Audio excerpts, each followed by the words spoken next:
No applause? Oh, no. What's going on?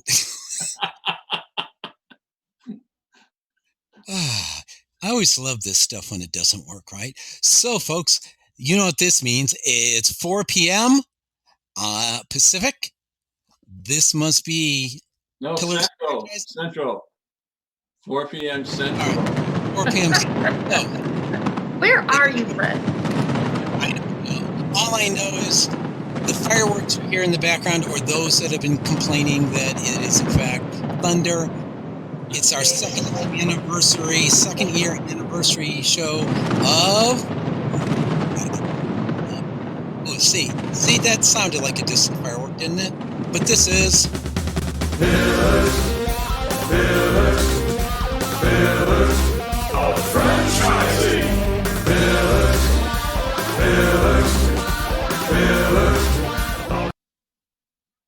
And I'm Fred McMurray. Welcome to the second anniversary of Pillars of Franchising with I and my co-host Ray Pillar. Today we've got a very special co-host, the well-renowned and multi-traveled Kristin Bloomingdale. No, I'm not going to say the last name because we know how. Even when I asked my partner earlier today. Yeah, that's what you said, but I'm bound to say, who was our very, very first emergency co-host. Mm-hmm. She didn't even realize it when she got on the show until it's like, no, Ray's not around. He's late. So she's our very special co-host.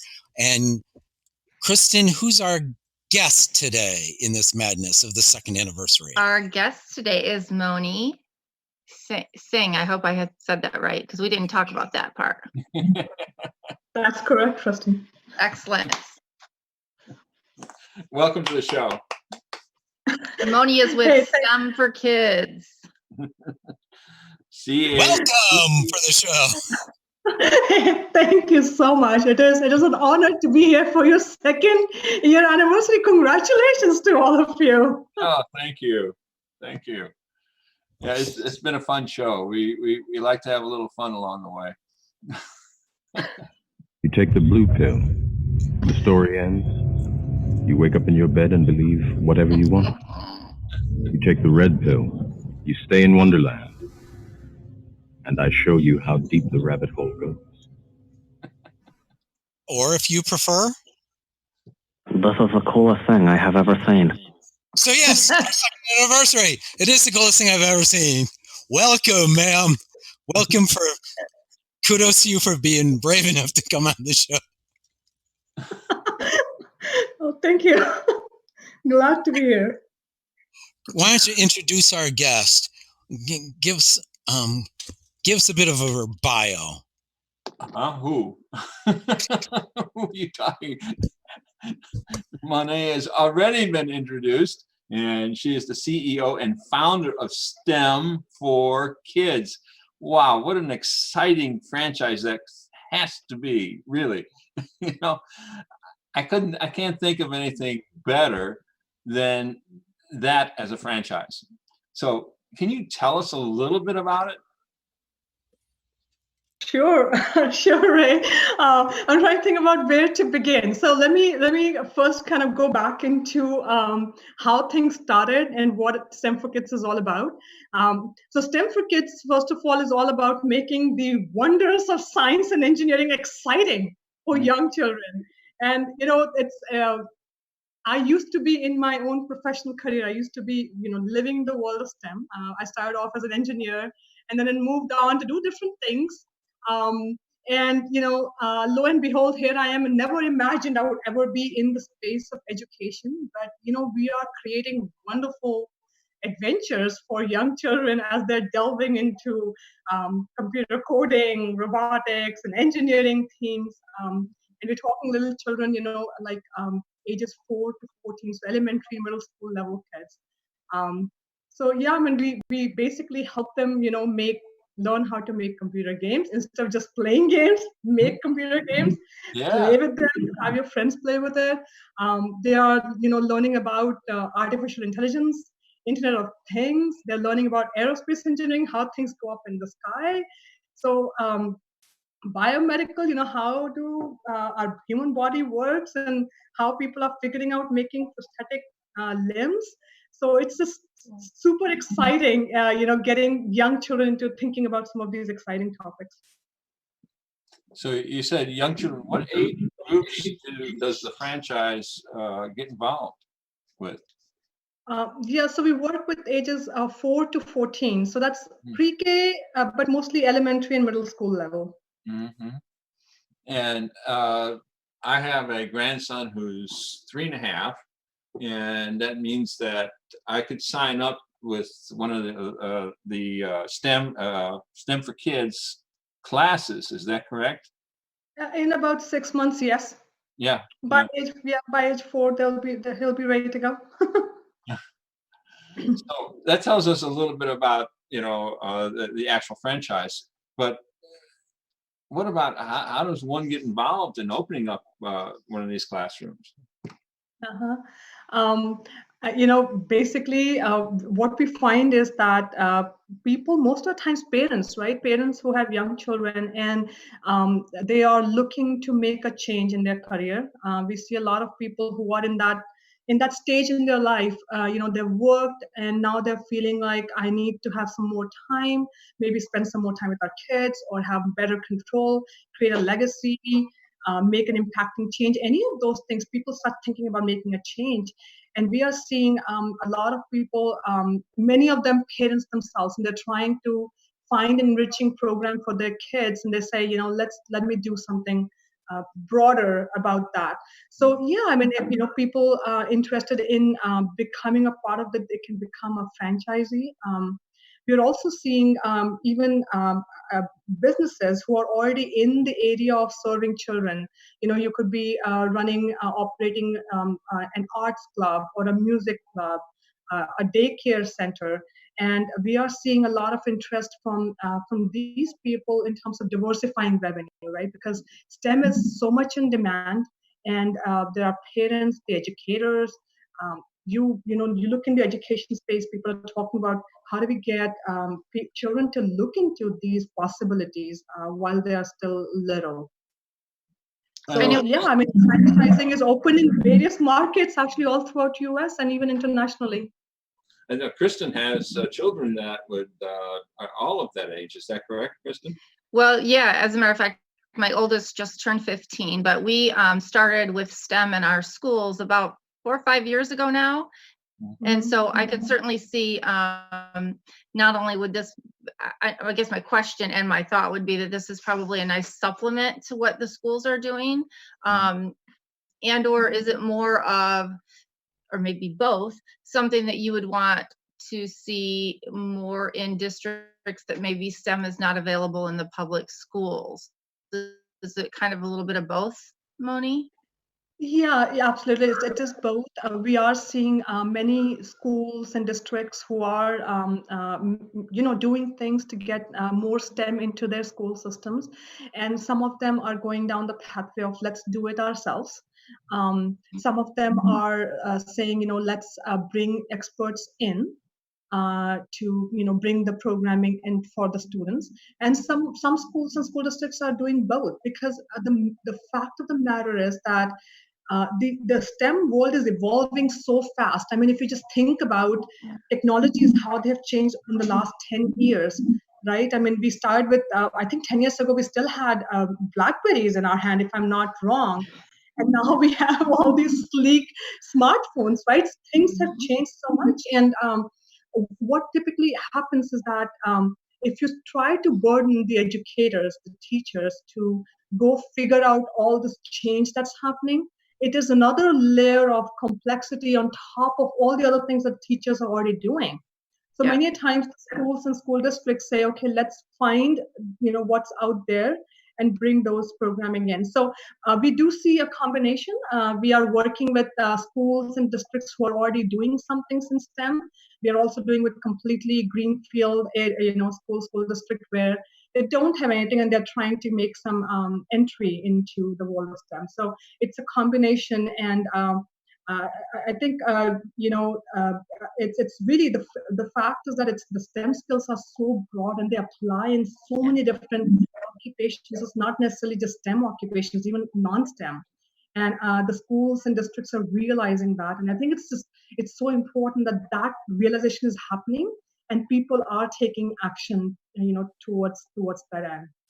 I think it's awesome. I know that we had a big push in our schools. In the summer, most of the kids will go to STEM camp, and they have some very special STEM camps for girls because they want to make sure that the young girls are really understanding that, English isn't, like, for me, English was always my thing, right? Math wasn't really for me. Well, now you have more and more girls who are becoming interested in math, science, technology, engineering, and I think that's awesome. I think it's also probably very important that as everyone focuses more on STEM for the children today, we need to be more of a leader in the world when it comes to those fields. And I think that we've really lacked that in the last few, probably decades.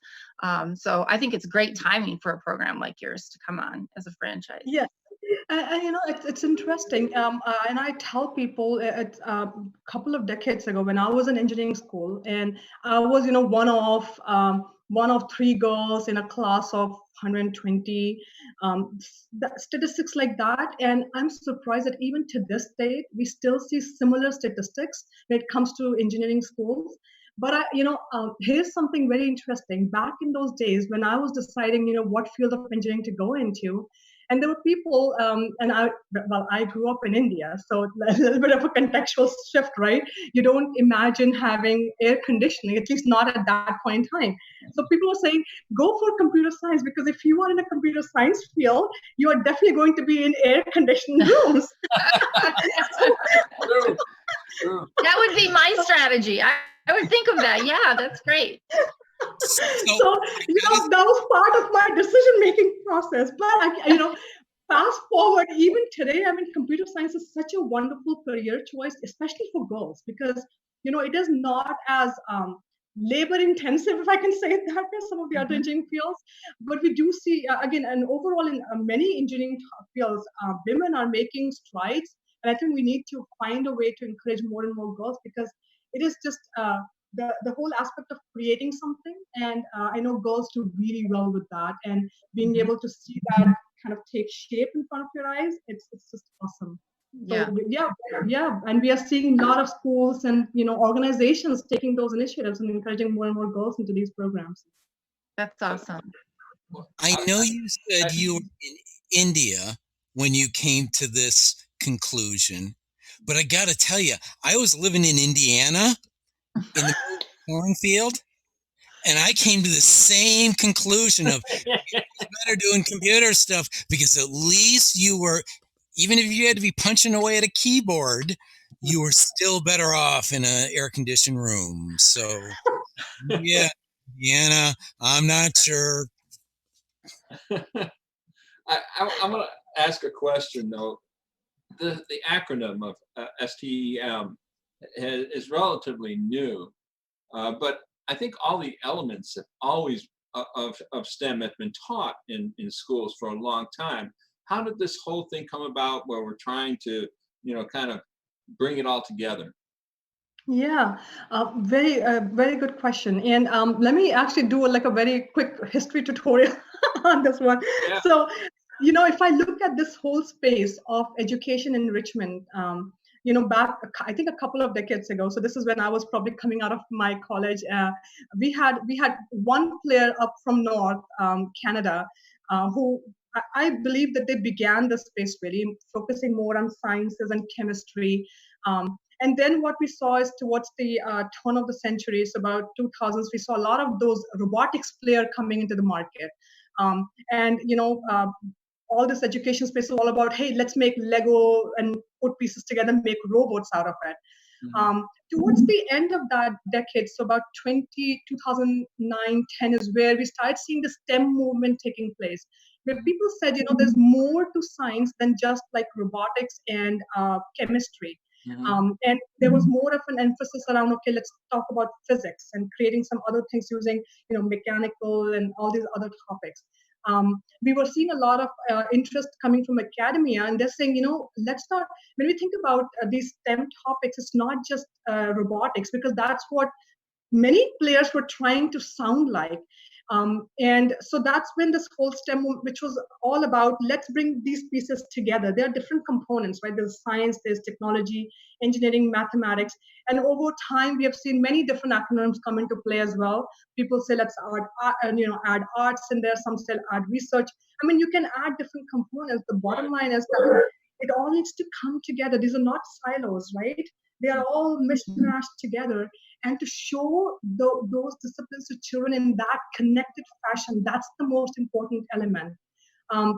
So when we began in 2011, we have the STEM for Kids as trademark. And so we actually began and we said, okay, we need to bring it all together, because it's not just about learning a little bit here in robotics or doing a little bit chemistry, learning biology. It's about bringing it all together for children. So we started doing that. And thankfully, fortunately, I mean, we have been the trailblazers in this industry. When people were not even thinking about computer science for young children, we were the first ones to start offering computer sciences for elementary age children. When people are not thinking about biomedicals, how the field of biomedicine is coming together, we were the first ones to announce biomedical engineering programs. So we have been trailblazers in this industry, and there's a reason for that, because the market is changing. What was relevant 10 years ago is not so anymore. And then there's also this aspect of, and let me just take a simple example. It's like many players in the market, they make at least parents and the children, they make them believe that, at least try to, that, okay, if you do this little tiny piece, you are doing STEM. So it's like, if you do robotics, you're doing STEM, or if you do coding, you're doing STEM. But I think the key, it's almost as absurd as saying that, if you know how to add, mathematics. Yeah. There's so much happening in the world of STEM. So we said, our approach was, let's show that diversity, that breadth of what's available, because when we work with the young children at that age group, parents don't know what their children would have interest in. The child definitely doesn't know anything. And the focus becomes, let's show them all these different elements. And for me, when I was beginning this, I had my own young children at that point. They were like 5 or 6 years old. And we were, as any other parent, we were putting them into swimming classes, karate, soccer. And I'm like, okay, why can't I find something to do these other things, right? And there was nothing. And that's how I got started. But I think that's the whole point, right? Let's give them opportunities so they can explore. Here's something on robot. Here's something on inside our human body. Here's something about aerospace. So that's what we've done. Long answer to your question, but overall that has been the focus, and that's what we see happening in industry. That it's parents, educators demanding that, okay, let's look at this holistic picture and present that to the children. Wow. That is really cool, especially at that age, I think, because, well, I was fortunate enough to go to a vocational high school, which meant that I had a smattering of different types of, from automotive mechanics to body shop and electronics and woodworking and welding and all kinds of things like that. So that was further on, though. That was in high school, but actually getting these children involved in STEM at a much earlier age, I think it's going to guide them much better to where they feel that their attributes are. I think it also changes the way they think, right? Yeah. Oh, yeah.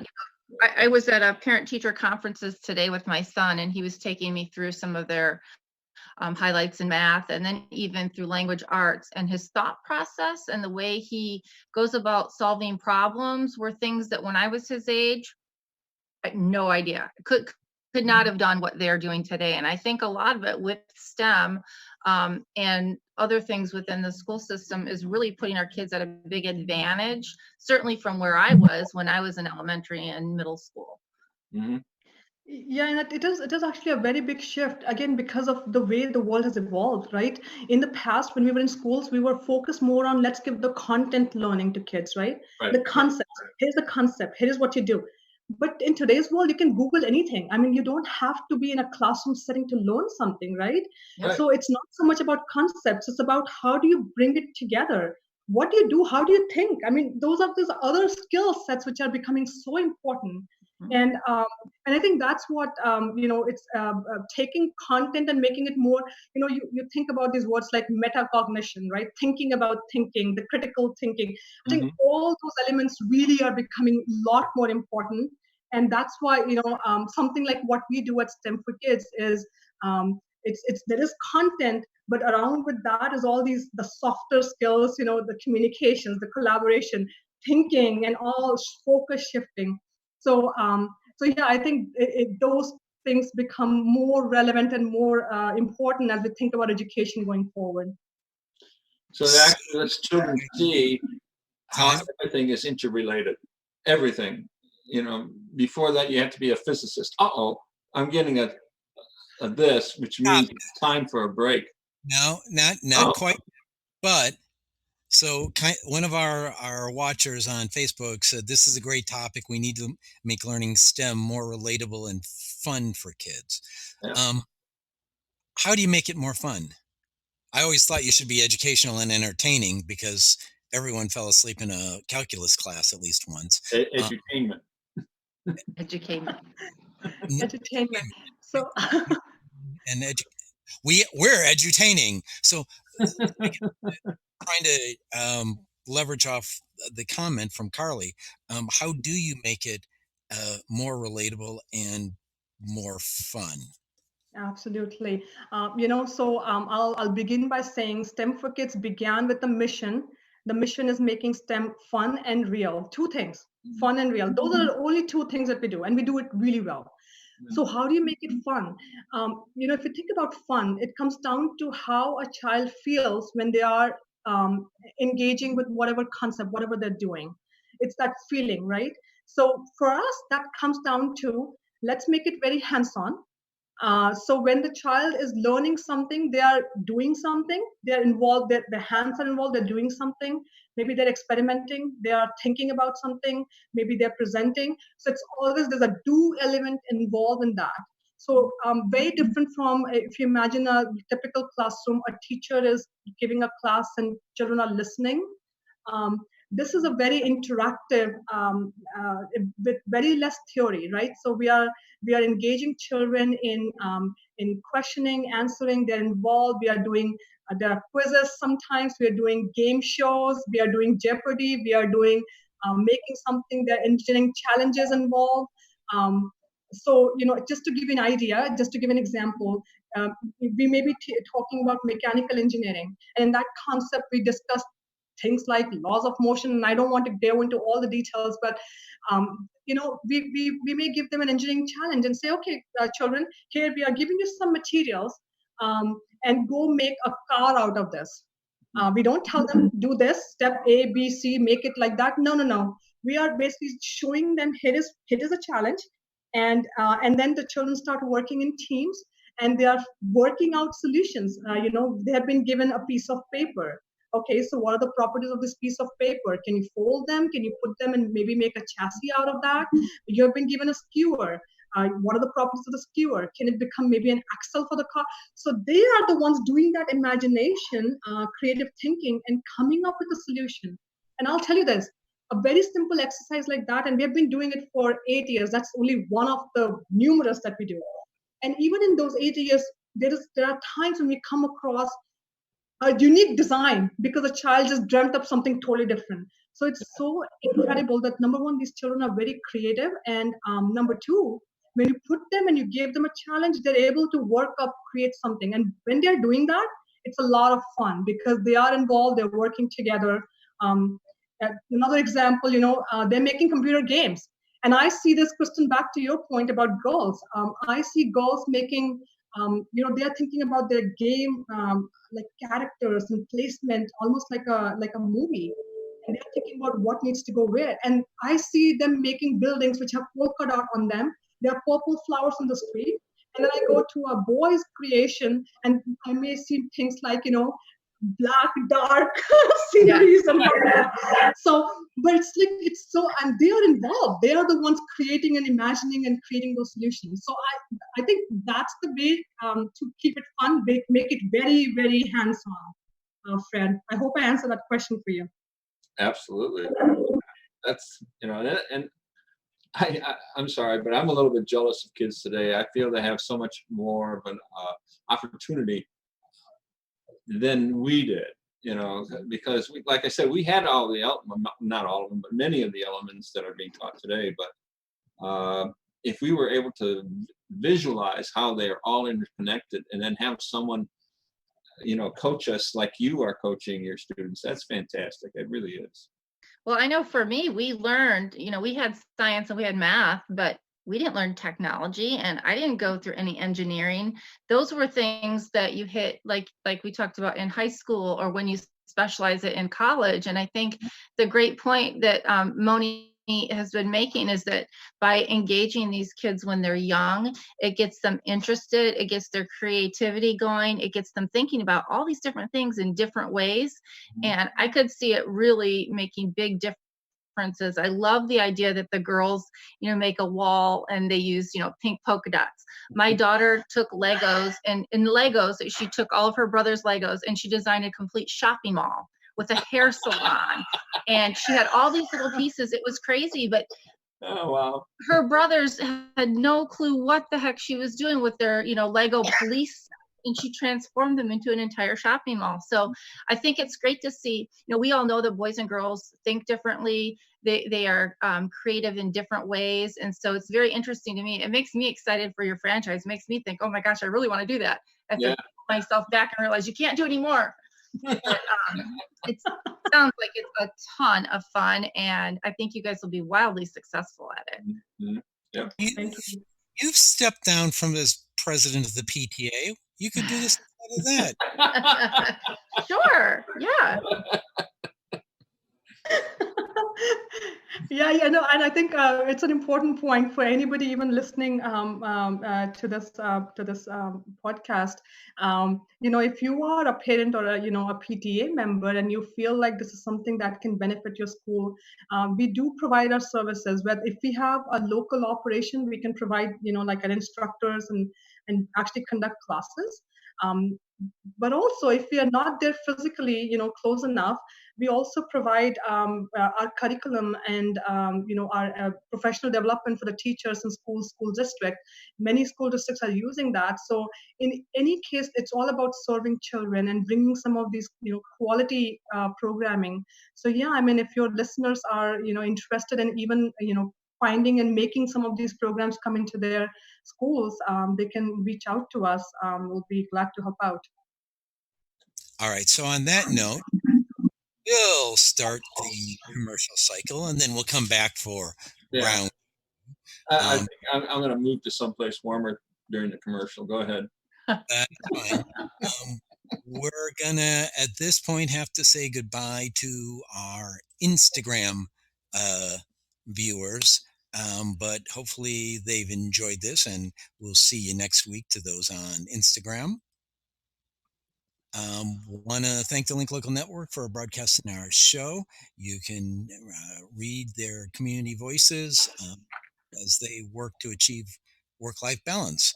And actually, they're, I guess, working toward achieving work-life balance was because of Kristin.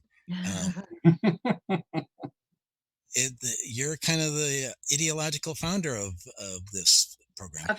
Anyways, Apparently.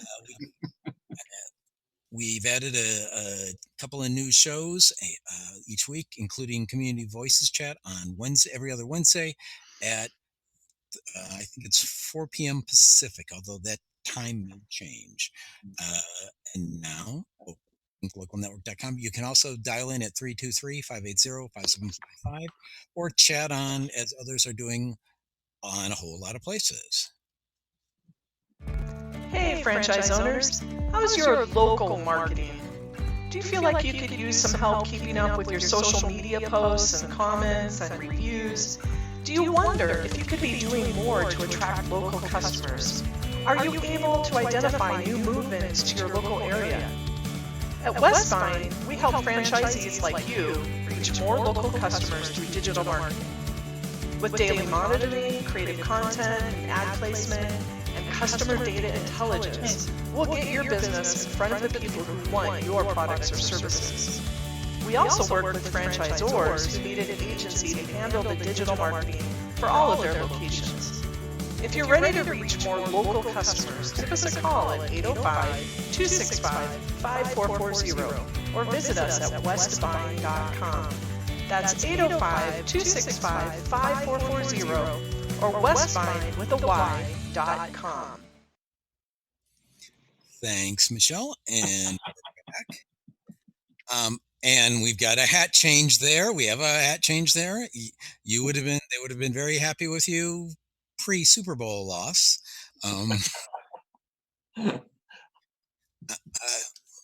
Actually picked up a new subscriber from our first Instagram post. So hey, wow, I guess we'll keep broadcasting to Instagram. So Moni, I got to ask you, as you've attracted franchisees, where has their experiences come from? I know with Ray, he'll tell you he was a tech guy and never expected to be cleaning toilets. And Kristin was an HR woman who actually, was cleaning up after. A different kind of trouble, but Yeah. nonetheless.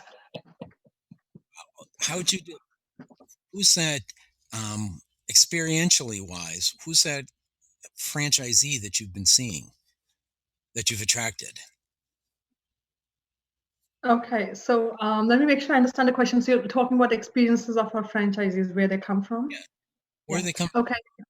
Yeah, it's varied, and just like I mean, for me as well, I never imagined I was going to be in education space.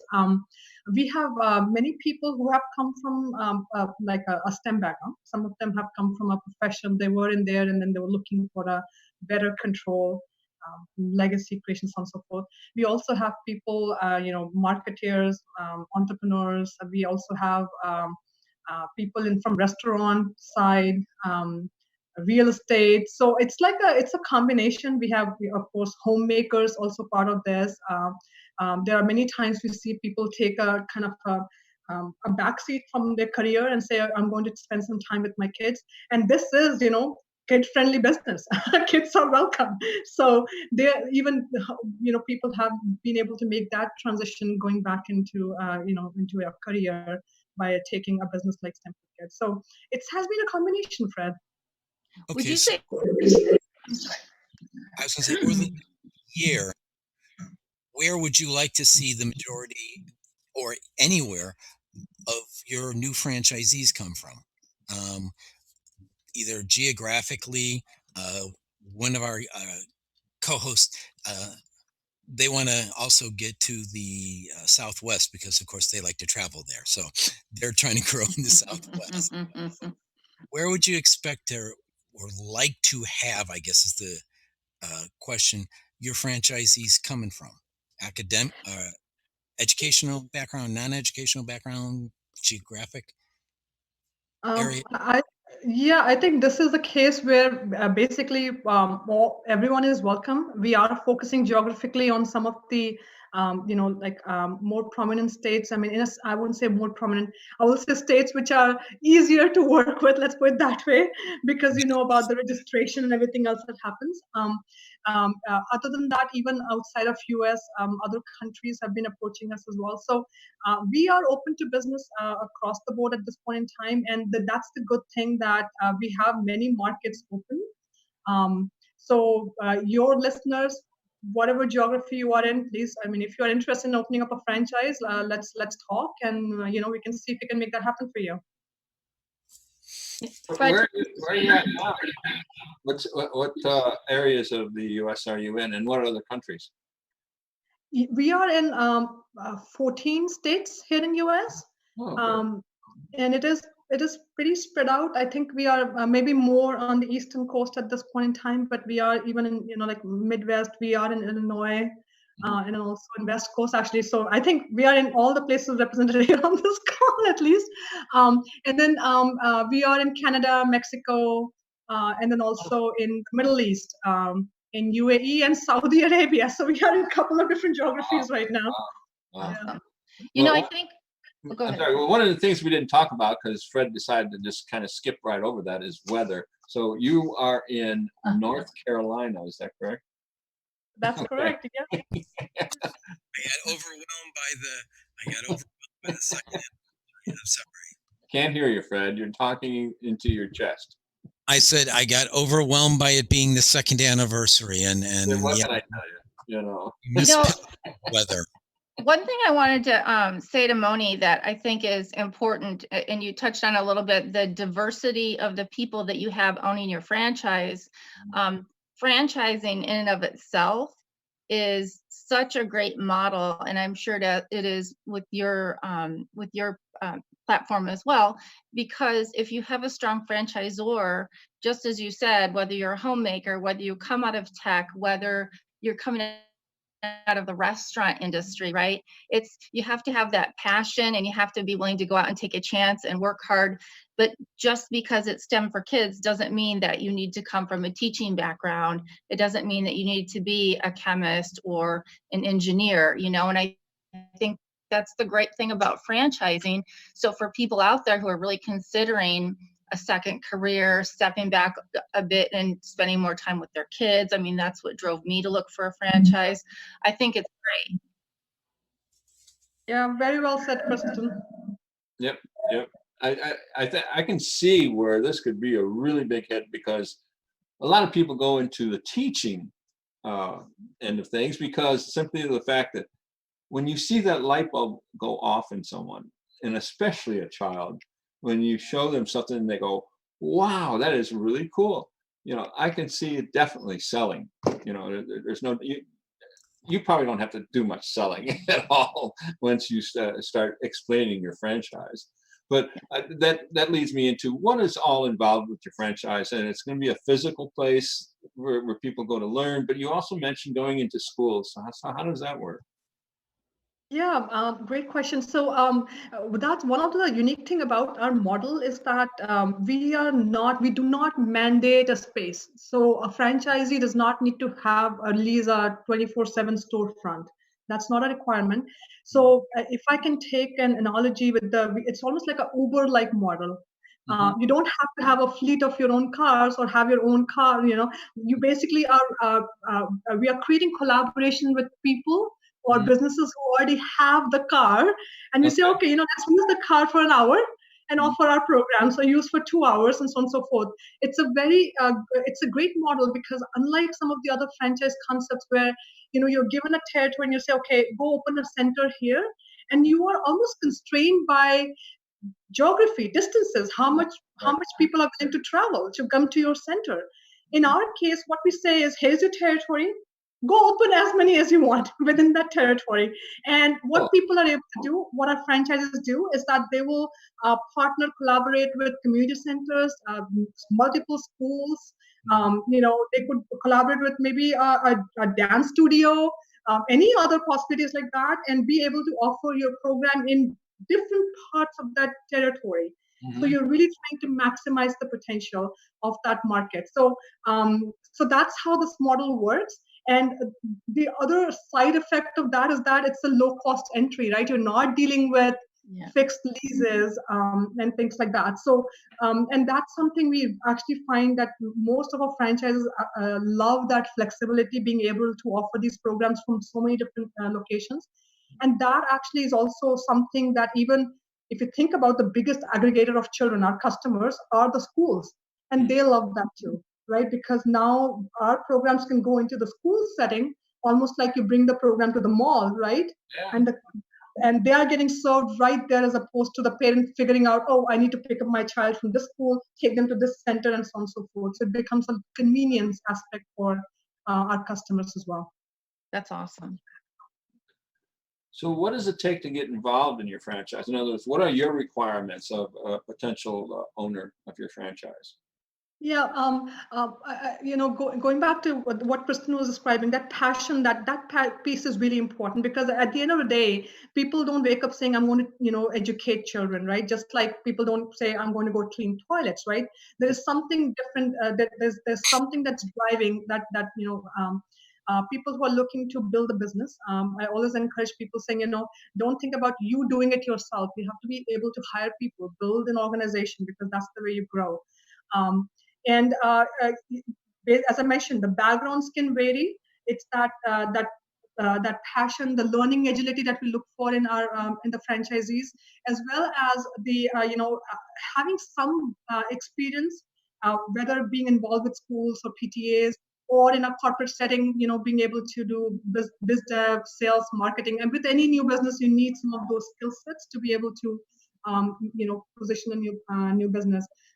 The technical side is something that we do train once the people are hired, the instructional staff, and we call them STEM coaches, by the way. So STEM coaches, as franchises hire them, we provide training on all those technical topics so that they are ready to go and conduct these programs. Monetarily, what is the cost to get involved in your franchise? Are there different levels? Yeah, I mean, they can get started for under 20 grand here in US. So under $20,000.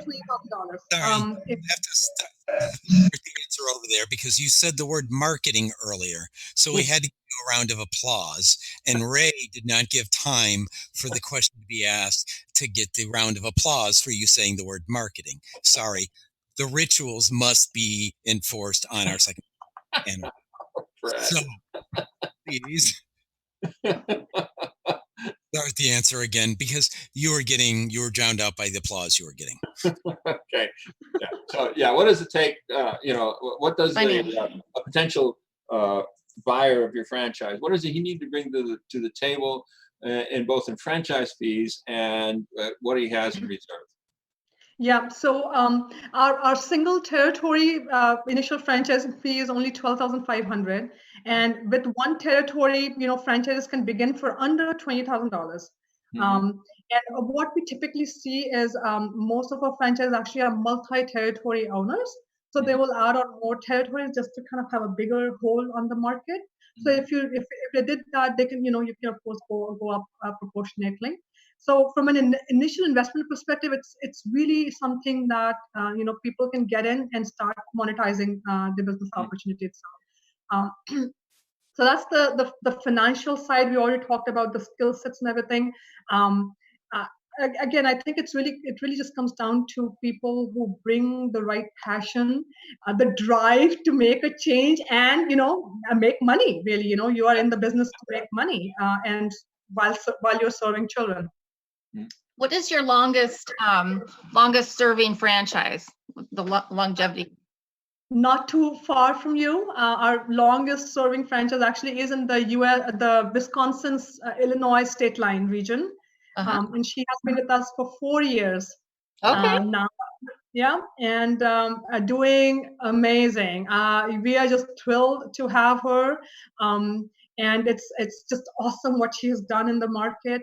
When she began, it was a complete greenfield setting. When you don't see too much happening from a STEM perspective, that's when she began, and she's doing really well. She and her organization. That's awesome. Yeah. The Crystal Lake area, in Crystal Lake, Illinois area. Sorry, I might know somebody who'd be interested. Selfishly. Crystal Lake, I'm not sure if that's all. I think that may be available. I'm not sure, but we can definitely look into that, Fred. Right, well, that's Illinois-Wisconsin line. Yeah, it's up north in Illinois. That's I used to live up there before, long time ago. So I remember Crystal Lake, but I'm not able to visualize if that's in Donna's territory or not. But we can definitely look into that. Let's put it this way: it's snowy and cold there, which is where we are is not. Will you have a mouse in your pocket?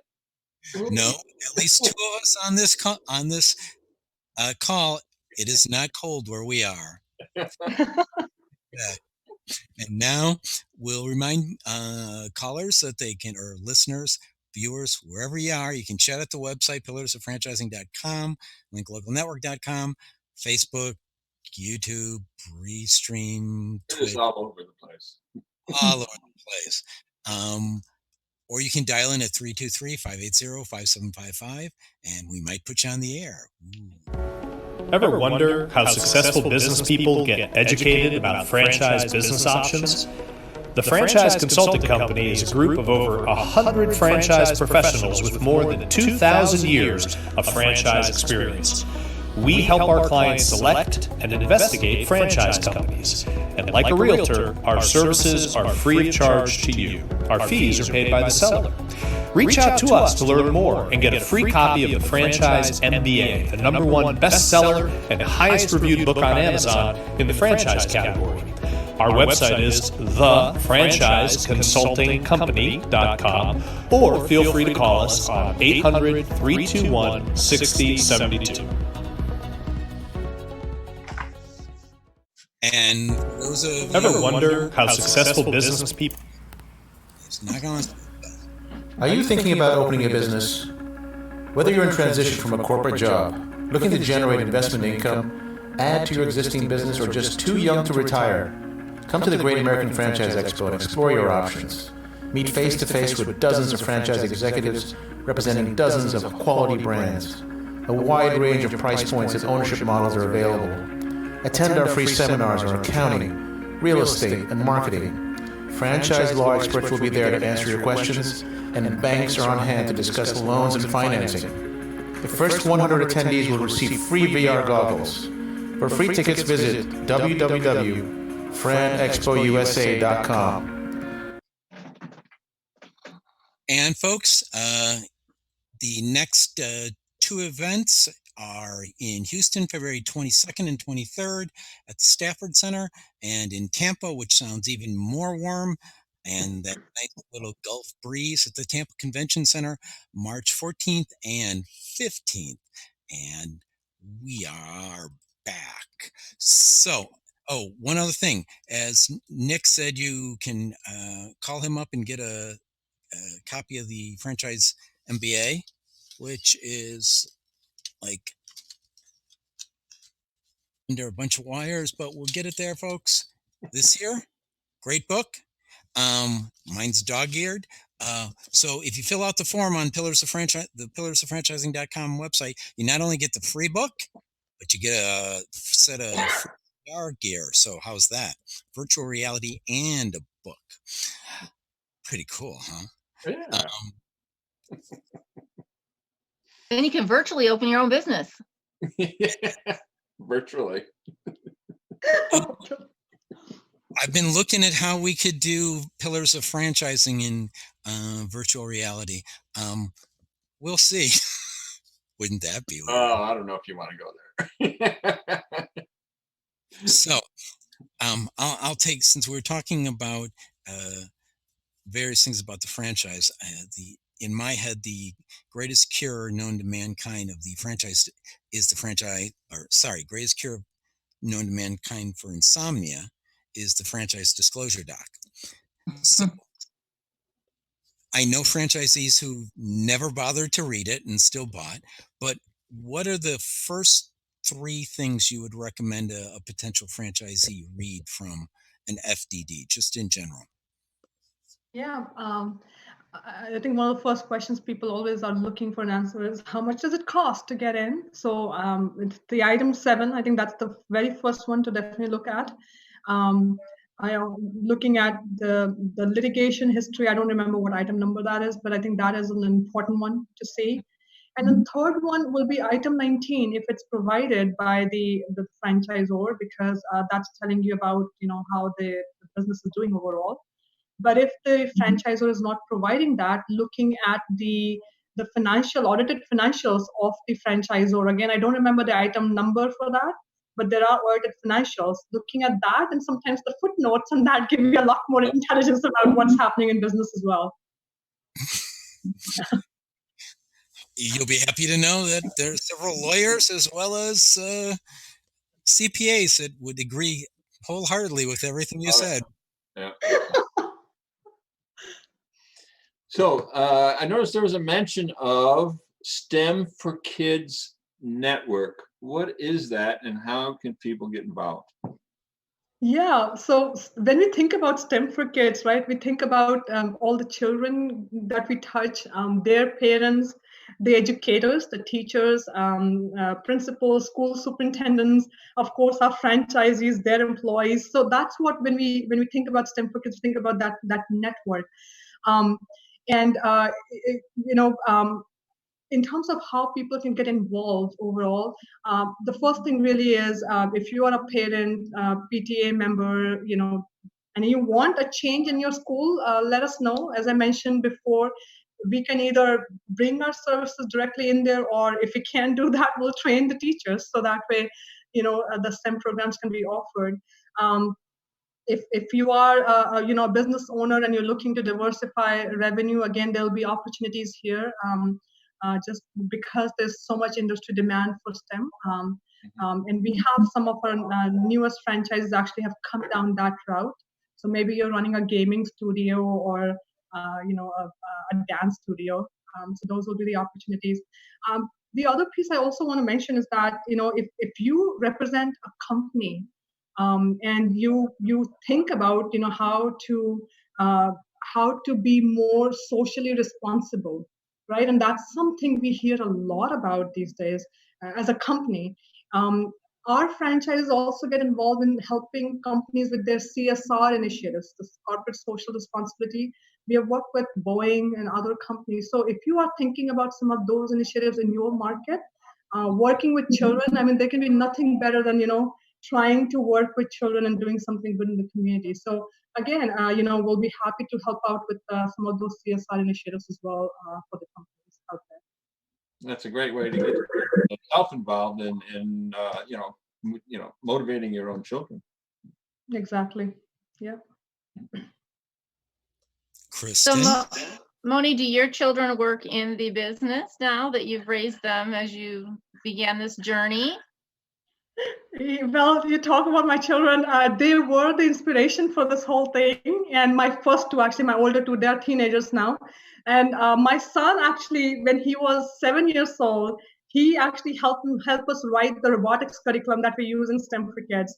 And it is so amazing. He came to me, said, "Mom, can I have a robotics kit?" And I was still thinking, oh, it's very pricey. But then he says, "If you give it to me, I will learn how to do it and I can help you write a curriculum." And I said, "Sure." And then I actually, connected my son with one of our best STEM coaches, and that's how our robotics curriculum came into play. So effectively, they have been working in the business ever since. They have always been our guinea pigs, always. We write something to try them out on them and their friends. So yeah, but now I think as they have grown into teenagers, they're helping in other parts of the business as well. So absolutely, I think it's just, it's nice to have that energy coming from their help as well. Excellent. That's really cool.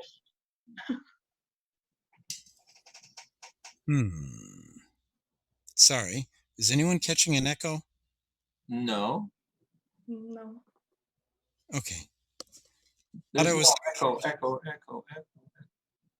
There's no echo. Okay.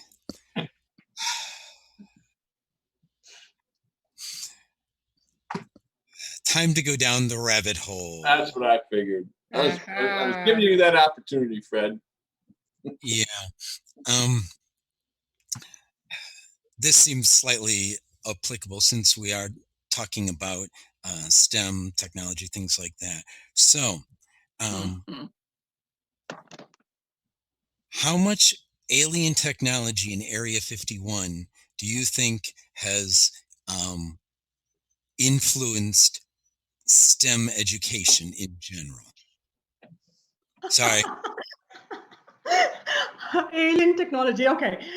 Great question. I'm sure things like, virtual reality, looking at what's the rate at which the aliens are coming, flying down from the sky, figuring out, do we drill and make a bunker in the under the earth as the aliens attack? I mean, all those things, there's a technology part to that in solving these challenges. So I'm sure all of that is part of, what we do. And as a matter of fact, actually, when our franchises go out and teach young children, they are thinking about some of different scenarios. We have children thinking about how do they go to space and maybe even bring alien back home, or perhaps maybe there's some technology already that is being used in Area 51 that they can make it main scale and bring a new business opportunity, a new product out there, and make it a mass scale opportunity. And what do they do? What do they do in the apocalypse, right? In an alien apocalypse, where do I go? What do I do? Maybe they'll be creating those contraptions, right, that shoot the zombies back up in the sky. Yes. Nope. Now we've gone to zombie apocalypse. Not different down the rabbit hole question. Only one. So we have to. How's that not in the rabbit hole? Now we're gonna have to do a whole rabbit hole show now. So, Kristin, we've gone down the rabbit hole. You get your last question, and then Ray's going to take his famous last question, and we'll mercifully end our 2-year anniversary show. All right. So as franchisees or franchisor, do you have a special cause that you support? Obviously, supporting children and all that you do is a very big thing. But do you have any other special causes that you support within your businesses? So basically, helping out children is the biggest thing that we do. And we then help and partner with other, whether it's schools or other organizations, and the causes that they're working on. We do see a lot of interest in getting more girls into STEM. We have worked with people focusing on bringing more entrepreneurship education to young children, financial literacy. So it's basically any and all, and as I mentioned, with the CSR efforts that we do, we work with the partner we're working with in terms of supporting some of their causes. But I think it's the children piece that basically keeps us all ticking. I would say that everybody in the network, we're all about serving children. Mm-hmm. Yep. Thank you. So I feel this is such an exciting franchise that you're going to get a lot of phone calls. So other than phone calls, which we'd like to have your phone number, or our listeners would like, how else can we get a hold of you? How can people get a hold of you if they're even a little bit interested in your franchise? The best way would be go on our website, stemforkids.net. It's all letters, STEM, FORKIDS.net/franchise. You'll see a lot of information there. We actually have 24/7 chatting service, live people that are there to help address your questions. And of course, we'll be happy to then have more one-on-one discussions with you right after. If you like to call, then we have, the number is 866-991-7053, and would be happy to help find the right match for you and go from here. Excellent. And of course, that information will be on our webpage, Fred. Oh. Yeah. Actually, I think much of it is already. I'm not sure. All right. Good. So phone number got to stick on there, but the links to the website, yeah, that's all good stuff there. I noticed you said live person, so you don't have zombies to take. No zombies. That's a beginning. If we can get them out of politics, never mind. I'm Fred McMurray with my co-host Ray Pillar and Kristin Selmeczy. Ha! Did I get it right? No.